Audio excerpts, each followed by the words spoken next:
Vice Admiral Ibokwete Ibas mai ritaya shine gwamnan rukon kwarya da shugaba Tinubu ya nada bayan dakatar da Sim Fubara a jihar Rivas. Ibokwete Ibas fitaccen jami'in sojin ruwa ne na Najeriya wanda ya kwashe kusan shekaru 40 yana aiki.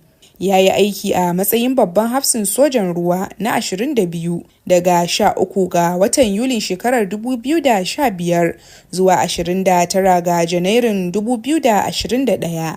An haife shi a ranar 27 ga watan Satumbar 1960 a garin Nko da ke jihar Cross Rivers.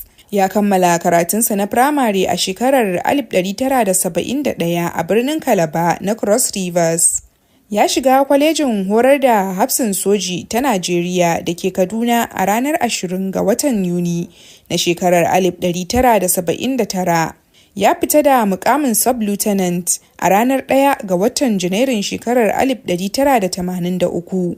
Ya wuce zuwa kwalejin ma'aikatan rundunar soji da ke Jaji a garin Kaduna a watan Janairun shekarar 1990. Kuma ya kammala samun horo a matakin kwas ɗin sojoji masu ƙwarewa a watan Yuni na wannan shekarar.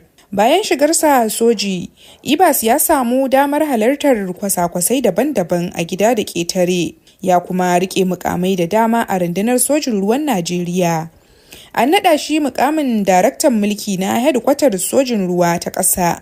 Duba da irin gogewa da jajircewarsa a shekarar 2011 zuwa 2012. Daga bisani aka naɗa shi mukamin sakataren rundunar sojin ruwa ta Najeriya daga shekarar 2012 zuwa 2013. Ibas ya samu lambobin yabo da dama kamar su Silver Jubilee Medal da Ecomog Medal da General Service Star da dai sauransu. A watan Oktoban shekarar 2022 ne shugaban ƙasa Muhammadu Buhari ya bashi lambar yabo ta ƙasa wato CFR.